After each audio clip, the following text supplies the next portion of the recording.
নমস্কার, বেঁচে থাকা বাঁচিয়ে রাখা আমার চ্যানেল। আজকে রবি মাসে কবির কথার প্রথম পর্ব। আমি বলেইছিলাম যে এই মাসটা জুড়ে চেষ্টা করব, এবং চেষ্টা মানে আমি খুব চেষ্টাই করছি যে আপনাদের কাছে রবি মাসে কবির কথা এই পর্বগুলো পরপর তুলে ধরতে যতদিন পারবো। দেখুন, রবীন্দ্রনাথ ঠাকুর তিনি আমাদের ভারতবর্ষ তথা বিশ্বের নন্দিত এবং বন্দিত একজন পুরুষ। তার বন্দনাই আমরা করি, এবং তার শুধু জন্মদিন নয়, মানে আমরা তো ভাবি 25শে বৈশাখ আর 22শে শ্রাবণে তাকে স্মরণ করব না, তিনি আজীবন কাল আমাদের স্মরণীয় এবং বরণীয়। সেই মানুষটির শুধু জন্মদিনে আমরা আটকে থাকবো কেন? মানুষটি আমাদের আবেগের এমন কোনো ক্ষেত্র নেই যেখানে তিনি আমাদের জন্য কিছু না কিছু দিয়ে গেছেন। আনন্দে, দুঃখে, প্রেমে, কষ্টে, যুদ্ধে, সব কিছুতে তিনি রয়েছেন। তো সেই মানুষটিকে জানতে গিয়ে আমার একটা জানার ইচ্ছে হয়েছে।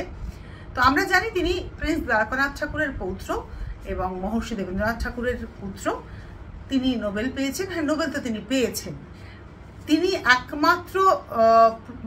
একমাত্র এশিয়ান এবং একমাত্র ভারতীয় ছিলেন সেই সময় যখন ইংরেজরা এদেশে আমাদের দেশের উপরে শাসন করছেন। সেই সময় তিনি একজন নেটিভ, সেই মানুষটি তিনি নোবেল প্রাইজ পেলেন। তিনি প্রথম ভারতীয়, প্রথম এশিয়ান যিনি এই নোবেল প্রাইজটি পেয়েছিলেন। সাহিত্যে নোবেল প্রাইজ পেয়েছিলেন রবীন্দ্রনাথ ঠাকুর। তো সেই মানুষটি শুধুই কি তার মধ্যেকার যে স্ফুলিঙ্গ, সেটা কি শুধুমাত্রই প্রিন্স দ্বারকানাথ ঠাকুর বা মহর্ষি দেবেন্দ্রনাথ ঠাকুরের থেকেই পাওয়া? তার পিছনের ইতিহাসটা কি, মানে ইতিহাসের পিছনেও তো একটা ইতিহাস রয়েছে।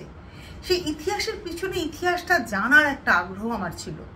সেক্ষেত্রে দাঁড়িয়ে বেশ কিছু বই, অবশ্যই প্রভাত কুমার মুখোপাধ্যায়, প্রশান্ত কুমার পাল, এদের হাত তো ধরেইছি। তার সঙ্গে সঙ্গে আরও বেশ কিছু মানুষের বই, তার সঙ্গে সঙ্গে নগেন্দ্রনাথ বসু এবং ব্যোমকেশ মুস্তাফির বঙ্গের জাতীয় ইতিহাস, এই বইটি অনেক সাহায্য করেছে। বলি গল্পটি। আপনারা প্রত্যেকেই জানেন যে সেন বংশের সেই সময় যখন বাংলায় সেন বংশ, সেই সময় কিন্তু ব্রাহ্মণদের তারা আনিয়েছিলেন। বেদজ্ঞ ব্রাহ্মণ এসেছিলেন সম্ভবত 5 জন। তাদেরই সন্তান সন্ততি আমরা, যারা ব্রাহ্মণ বলে দাবি করি। আমি ব্রাহ্মণত্বে খুব একটা গুরুত্ব দিই না। আমার কাছে মানুষ সব থেকে বড়, সবার উপরে মানুষ সত্য। তো আমি সেটা নিয়েই কথা বলবো, কিন্তু আমি বলছি। তো এই ভট্টনারায়ণ যিনি এসেছিলেন সম্ভবত খ্রিস্টীয় সপ্তম থেকে 9ম শতকের মধ্যে, সেই ভট্টনারায়ণ হচ্ছেন বেনি সংহারের রচয়িতা। তিনি অনেক সংস্কৃত পুঁথি লিখেছিলেন। এই ভট্টনারায়ণের যে বংশ, সেই বংশেরই একজন পুরুষ হচ্ছেন ধরণীধর, যিনি মনুসংহিতার রচয়িতা। সেই ধরণীধরের পৌত্র হচ্ছে ধনঞ্জয়, যিনি এই বেদের যে নির্ঘণ্ট তার টিকাকার ছিলেন। এই ধনঞ্জয় ছিলেন লক্ষণ সেনের মন্ত্রিসভার একজন ন্যায়াধীশ। পরবর্তী পর্যায়ে ধনঞ্জয়ের পরবর্তী যে পুরুষ, বেশ কিছু পুরুষ পরে একজন পুরুষ, তিনি হচ্ছেন হলায়ুধ, যিনি বল্লাল সেনের প্রধানমন্ত্রীও হয়েছিলেন। এই বংশ পরম্পরায় ভট্টনারায়ণের বংশ পরম্পরা এগোচ্ছে। এই ভট্টনারায়ণ পরিবারেরই 14তম অর্থাৎ 14th জেনারেশন হচ্ছে দীন। তিনি হচ্ছেন দীন। সেই দীন হচ্ছেন তিনি যাকে মহারাজ ক্ষিতিসুর বর্ধমানের কুশগ্রাম দান করেছিলেন। এই দীন এবং তার পরবর্তী প্রজন্ম, যেহেতু তারা কুশগ্রামের অধিপতি হলেন, তাই তারা তাদের পদবি পরিবর্তন করে রাখলেন কুশারী। এই দীনেরই পরিবারের 25তম পুরুষ হচ্ছেন জগন্নাথ কুশারী। এই জগন্নাথ কুশারী থেকে কিন্তু ঠাকুর পরিবারের মূল পথ চলা। কীরকম? আমি যদিও একটা ভিডিও করেছি এর আগে, আপনারা পেয়েছেন নিশ্চয়ই। আমার যারা পুরনো ভিডিওগুলো দেখবেন তারা পেয়ে যাবেন সেই ভিডিও। সেখানে আমি এই পিরালি ব্রাহ্মণ, আমরা তো সবাই জানি, সবাই বলি রবীন্দ্রনাথ ঠাকুর পিরালি ব্রাহ্মণ। না, রবীন্দ্রনাথ ঠাকুর পিরালি ব্রাহ্মণ না, রবীন্দ্রনাথ ঠাকুরের পরিবার কুশারী, সেখান থেকে তারা ঠাকুর হয়েছেন। এটা একটা ভুল গল্প। সবাই আমরা বলি যে তিনি পিরালি ব্রাহ্মণ ছিলেন, তা কিন্তু নয়। তিনি পিরালি ব্রাহ্মণ ছিলেন না, জন্মসূত্রে তিনি পিরালি ব্রাহ্মণ নন। জগন্নাথ কুশারীর বংশধর হচ্ছেন রবীন্দ্রনাথ ঠাকুর। এই জগন্নাথ কুশারী পিরালি ব্রাহ্মণ সুখদেবের কন্যাকে বিয়ে করেছিলেন। সুখদেব কি করে পিরালি ব্রাহ্মণ হলেন তার পিছনে একটা গল্প রয়েছে। দক্ষিণডিহির রায়চৌধুরী পরিবার, সেই পরিবারের পুত্র হচ্ছেন কামদেব, জয়দেব, সুখদেব। তো এই কামদেব এবং জয়দেব তৎকালীন মামের তাহের মামুদ বলে একজন ছিলেন, যিনি হিন্দু থেকে মুসলিম হয়েছিলেন এবং প্রচুর জমি জায়গা পেয়েছিলেন সেই সময়, তার কাছে কাজ করতেন বা তার মন্ত্রিসভায় যেতেন।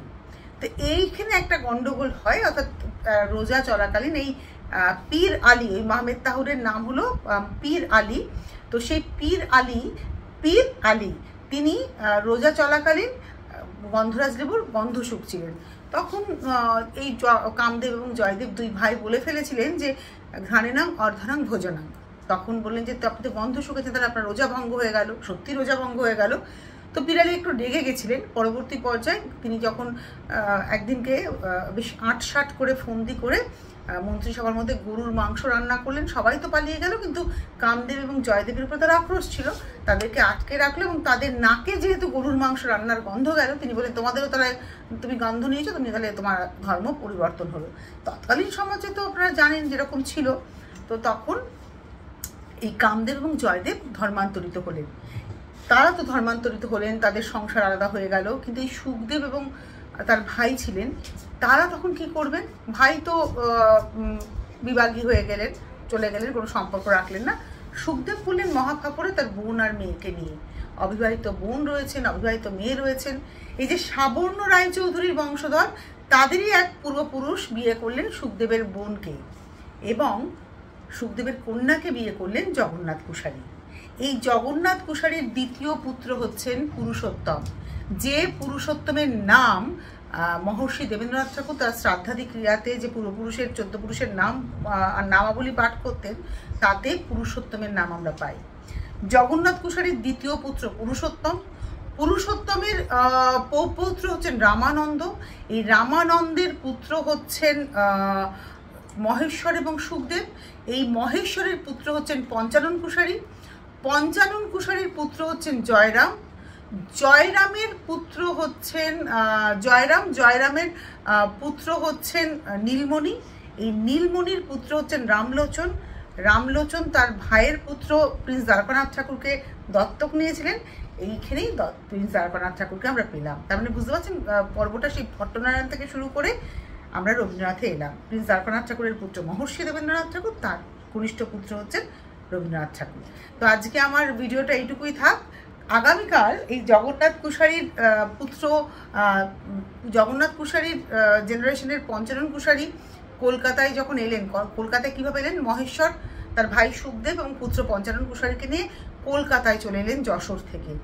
এসে কি করলেন সেই গল্পটা কালকের জন্য তোলা থাক। আজকে রবি কথার মানে রবি মাসে কবি কথার প্রথম পর্ব থাকলো আপনাদের জন্য। কেমন লাগলো অবশ্যই জানাবেন। আমি জানি এইসব ভিডিওতে ভিউজ হয় না, যদি আমি এখানে বসে কন্ট্রোভার্সি করতাম তাহলে ডেফিনেটলি ভিউজ হতো, কিন্তু কিছুই করার নেই, এটা আমি দিয়ে যাব, এটা আমার কাছে আমার দলিল।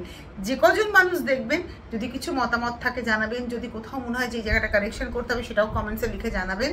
আমি ডেফিনেটলি আমি আপনাদের কাছে কৃতজ্ঞ থাকবো।